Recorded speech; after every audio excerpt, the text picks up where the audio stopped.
Hey, I'm Alex Radical from Board Game Co, and today I'm reviewing Philharmonix by Arcona Games. Philharmonix is a 1 to 4 player game about putting on the best space orchestra, or managing the best space orchestra. This is a prototype, all rules and components subject to change, and I'll have a link to the crowdfunding campaign down below. Now, I'm not going to be doing a full rules overview over here, but I will be giving you a brief overview, trying to get to as much as I possibly can, because the rules, if I was covering everything, would be quite a lot over here. But the general idea is you're managing your spaceship over here as you wander around the galaxy from zone to zone, trying to meet the various goals and desires of each sector in terms of what they want out of a space orchestra. What musical notes, what arrangement, what all these various different things that they want in order to get as many points as possible for putting on that production, in order to get paid so you can continue your investment into more and more people into your space orchestra, and to continue to go ahead and get the attention of various wealthy patrons in the game to be able to continue their attraction and get tons of benefits from them as you go through it. So basically, Space Orchestra. This is Space Orchestra, the board game. It's Philharmonix. But the basic idea is across 5 rounds of play, you're going to be engaging in a worker placement puzzle in which you're going to be looking at these zones over here and placing your worker, single worker, onto a various zone and then jumping around. So you'll have a person, you go to zone, you go ahead, pop to zone, but you're paying the action points next to it. Effectively, each zone has its own spot as far as how the action points are, and every round you randomize the strength of the action in that zone. So maybe you're trying to wander around the galaxy. Well, the wandering is actually a little different. The tour action is a little different. Maybe you're trying to go ahead and hire new recruits, but the very strength of the action this round is a strength 1 action. Maybe next round is a strength 6 action. And so yes, you can go back to every round, but it affects the exact way that action operates. And again, I will not be going into every single detail of it, but the general idea is the action is stronger the more action points it costs, but you have to spend those action points on your player board, moving your action marker around, taking up more actions to be able to do so. So stronger actions are better, but they cost more action points. You're working with a limited number of action points, and you're trying to balance everything you're trying to do this round around the specific action point requirements for these 6 actions. And to that end, let's just go through the general idea of the 6 actions, because I think it'll give you an idea of how the game plays without going into specific detail. But past that, we have over here, we have the recruit action. The recruit action is going to allow you to recruit more people into your space orchestra. You're going to be balancing them on these little boards over here. There's 2 of them. You're going to be putting various people into your sectors in order to get a better space orchestra and be able to do more, and also to fulfill specific requirements, because certain zones want specific requirements of specific levels of musicians in order to be able to perform and get as many points as possible from those sectors. In other words, more musicians and stronger musicians is better. You can pay a premium to go ahead and get specialized musicians, to get level 3 musicians, things like that. But that's the core idea of the recruit action. You're gathering more musicians. Then you have the train action, which is going to allow you to get more musicians, practice to strengthen your musicians. The practice action is going to allow you to increase the strength of musicians, which again will fulfill certain requirements. Think of it as 2 different ways of hitting that same idea in the game. Then you're going to have the compose action. The compose action is going to allow you to actually move your musical notes down to be able to go ahead, to go ahead and get new musical notes over here, to be able to put them onto your player board, which will allow you to fulfill certain musical requirements, because again, on these spots over here, not only do they want certain musicians, but they want certain musical notes, and if you don't have them, the compose action is going to be how you get them. So that's going to be the main way you get more musical notes onto your board. Performing is usually the culmination of everything else you've been doing. It's how you actually perform for that galaxy. Wherever your spaceship currently is, you look in that zone, you take a look, you go ahead and put a cube down. Let's go ahead and do it with this one over here. You put a cube down on the planet and on the specific thing you're performing for, blocking other players from being able to do that exact configuration, although these will be replaced round to round. And the perform action basically is saying, hey, all these things I've been working towards for the past several rounds, now I'm finally doing so. Ideally, after you perform, you'll also attract the attention of various wealthy patrons in the game, and you can further benefit from that by going to the patron action, where you can get the attention of more patrons and also be able to cash in certain patron benefits. So patrons are worth both points and ongoing in-game benefits, and again, a few ways you can kind of approach those as you go through it. The last actions over here are going to be develop, which is where you can get more training points and or spend training points to be able to up how many actions you have every round. And then every action you can go ahead and turn into a tour action, which is how you move your spaceship around the board.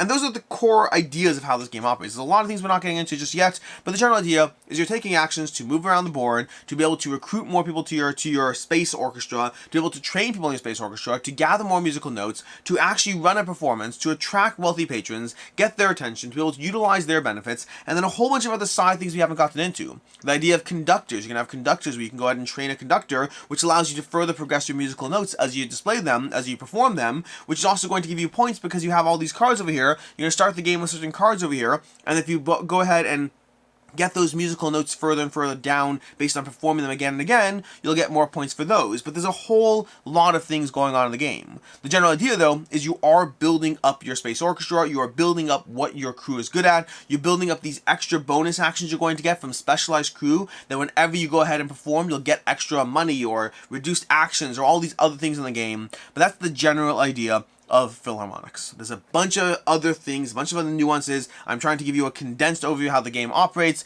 but that's basically Philharmonix. And with that, let's go ahead and dive into the review. Starting with ease of play, of which I'll start with the literal table space over here. This game is a large board, which is something I've actually seen with Arcona games in the past, but their games take up a lot of space on your table. Over here we have our central board, which is already half my table, but then you also have off-cam, we have our sideboard over here, we have our other where we store our actual musicians, and that's going to be for each player in the game. This game is certainly a table hog to begin with, not the end of the world, I've seen worse, but not a small game. Game time is actually a little less than you'd otherwise think. I'd say the games came in around 90 minutes to 2 hours for this one. They can run fairly quickly considering the amount of decision space going on in the game. Although ease of play, the actual rules themselves, there's a lot going on. I don't think the game is overly complicated, but there's just a lot going on as far as explaining every single action, explaining every single bonus action within each action, the strength of each action, the way the patrons work, everything. There's just a lot. I don't think it's overly complicated, but there is a lot to get into as far as the teach of this one. As far as what I like, don't like, I can see others not liking, there's a bunch of things that I like over here, which is starting off with the amount of interplay between your actions. As you take actions in this game, everything just nicely tiers into each other. The patrons, the money, the experience, the symphonies, everything gives you a degree of reward as you build up towards these actions you've been working for the past several turns. There's a lot of setup for great, strong turns where you sit there and say, the last few turns have been, I've gotten my training in, I've gotten new musicians, I've gone ahead and gotten to the symphonies, and now I'm finally going to take a turn that I've spent the past 2 full rounds of the game working towards, but look at how much I get done in that singular turn. And there's a solid amount of brain burniness going on for the length of the game. That length of time ratio, there's a solid amount of just thinking through what you're going to do, how everything's going to operate. There's just a lot of interesting decisions and a lot of meatiness to the game experience. And it plays relatively quickly relative to that weight class of the genre. And overall, you are increasing your tableau. You are getting stronger and feeling like you get more and more done as the game progresses. In the first 2 rounds of the game, it's possible you might put on 1 symphony. It's possible. You can get more done depending how efficient you're trying to be, but you might get just 1 symphony done. But the problem is, not the problem, the good thing is as you're going, you are building up more and more people into your symphony. You are getting more musicians into your orchestra. You're getting more notes going on, and so there is a payoff to being able to get more done as those 5 rounds play out. You do feel rewarded as the game progresses, allowing you to just feel stronger and feel like you got a lot done. And by the time you get to the end of the game, there's usually a bunch of ways you've managed to score a bunch of points for, and it can be an overall very satisfying experience. There are a few things that I don't like as far as the game goes, and the first is that there's too much. Is a kind of weird trade-off in the game as far as where there's actually interaction or being in the way. When you have this sideboard over here, at anything above 2 players, this sideboard tends to feel very cluttered very quickly. You frequently have people going for the same action, and then having to either pay a premium in action points or pay other players to be able to go there, and it just gets messier at higher player counts. This sideboard of the main actions you have, I think it works great at 2 players, there's just enough tension, but at higher player counts, it tends to feel a bit more cluttered and condensed, and you feel like you get less done. The flip side of that is the middle board, the center board over here, feels like it's way too open. Even at higher player counts, this doesn't feel like nearly enough of a tension back and forth, and the weird part for me is that when there actually is tension and competing over things, it's usually kind of like completely everyone being able to do their own thing, but then if you and I happen to go for the same thing, it is incredibly punishing. The way the game operates is if you're trying to go for a specific orchestral arrangement and somebody else gets there first, which again, the way the game operates is regardless of what player count you're going for, sometimes, you know, it just happens to be you're all doing your own thing, it's all fun, it's all games, it's all great. And other times, 2 people are going for the same thing, and if you lose out to that, your entire plans for the whole game, for the past full round of games, might be a complete waste depending on what other players do, because once somebody does perform for an orchestra, you get much less of a reward for doing so. And so you have to sit there and wait for the new trials to come out, but the way the game works is you are often spending several actions laser focused on a single endpoint destination, which means when it does happen that someone gets there first, it feels like so much of your effort and energy just got swept out from underneath your feet. It's almost, again, it's a weird place because it's not the competition that bothers me, it's not the first player getting that bothers me. The thing that bothers me is the fact that you could sometimes have so many rounds or an entire game where nobody gets in each other's ways, And other times you can do it in a way that just, when it happens, it's very punishing, and that's a big deal because of how much time, effort, and energy is spent chasing those singular actions. As far as I can see, others not liking the game, first of all, the lack of it getting each other's way in the galaxy could be a factor as well. Just the idea that, for me, it's not about this feeling tight in and of itself. It's about that complete trade-off of, you know, it either is incredibly punishing or not punishing enough. I'll also say that despite the complexity of the overall puzzle and the way everything interweaves, sometimes the game can feel a bit linear as far as ultimately it's about getting more musicians, getting more symphonies, performing, getting more notes, getting more musicians, performing a symphony. That's the main arc. There's a few small ways you can approach that, but the game is about hitting that same musician, notes, symphony, musician, notes, symphony again and again and again. And there are nuances to how you pursue certain actions or the order you do things in, but ultimately it is going to be about that same loop again and again and again. As far as final thoughts on Philharmonix, I'm a little bit torn on this one as far as exactly where this one ends up. Make no mistake, I enjoyed the game, and I think there's a lot of clever things going on here, and I think if you're looking for a game that's, I hesitate to even call this medium weight. I think this is arguably a heavyweight Euro as far as the amount of interplay, the amount of things going on. I think this game gives you a lot of rewarding experiences as you go through it.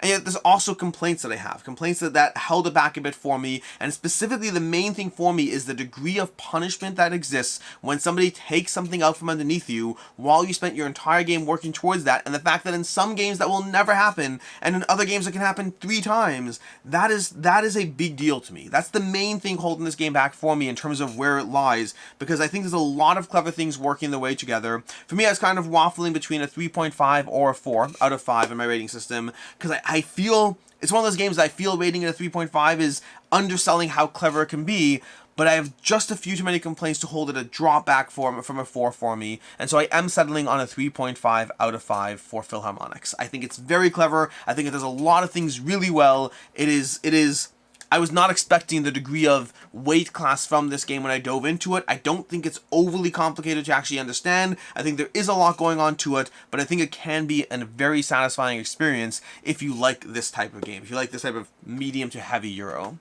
Anyways, that's going to be Philharmonix. As far as other game recommendations, first of all, Barrage is going to be a game that I think gave me a similar feeling as far as the amount of build-up and working towards a single action, and then the way you'll have that payoff play out in Barrage. And then similarly, Underwater Cities kind of had a similar vein. I think those 2 games gave me vibes of how Philharmonix felt as I was going through this.